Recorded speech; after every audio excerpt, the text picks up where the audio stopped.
ওহ, ওয়েদারটা সেরকম আজকে। সেই বাতাস। দেখি তো কাউরে ফোন দেই। 5,000 টাকা বিকাশে এলো।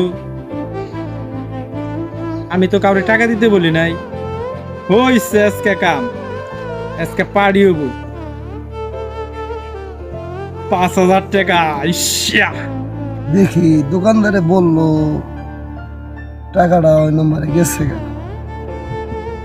আচ্ছা, তার একটা ফোন দে দেখি।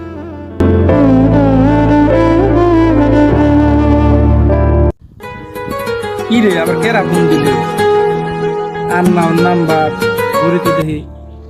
হ্যালো, হ্যালো ভাই, আপনার মোবাইলে আমার 5,000 টাকা চলে গেছে ভাই। আমার বোনের হসপিটালে আছে, টাকাটা দেন না, খুব প্রয়োজন ভাই। খুব মৃত্যু সজ্জায় আছে বড় ভাই। 5,000 টাকা হইলে অনেক কিছু মেকআপ করা যায় ভাই। আরে ভাই কি কন, আমার মোবাইলে কোনো টাকা পয়সা আহে নাই। আপনি ভুল নাম্বারে ফোন দিচ্ছেন, অন্য কারো ফোন দেন। ফোন রাখেন ধরু। আচ্ছা বন্ধুরে ফোন দিই, আজকে রাত্রে পার্টি হবে। হ্যাঁ জনি, আরে বন্ধু কই তুমি?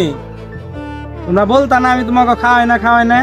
আজকে টিটা আমার, আজকে রাত্রে সন্ধ্যার পর রেস্টুরেন্টে দেখা হইতাছে। ভরপুর খাওয়ামু, যা যা খাইতে চাও। ঠিক আছে, তাহলে আইসা পড়ে সময় মতো। হ্যাঁ আচ্ছা বন্ধু, রাখি।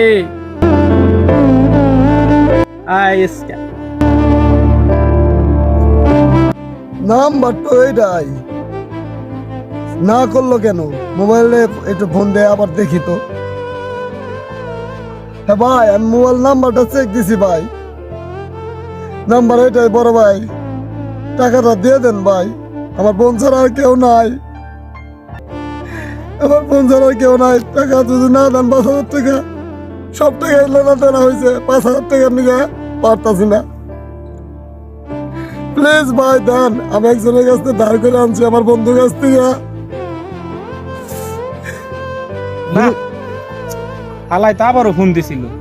বন্ধুকে বললাম রাত্রে রেস্টুরেন্টে খাওয়ামু, অত 5,000 টাকা ছাড়া আমার কাছে টাকা নাই। কে না খাওয়াই কইব সেবলা। আর ওই লোকটার টাকা পাঠিয়ে দিলে লোকটা কি মিথ্যাই বলতাছে নাকি, আবার বললো বোনের অসুস্থতা। কি করি আর জাগা, আমি চিনি নাকি এর বোন মূল্য আমার কি হবো। বন্ধুকে কইছি টিট দিমু, মানে আজকে টিট দিমু, যা আছে।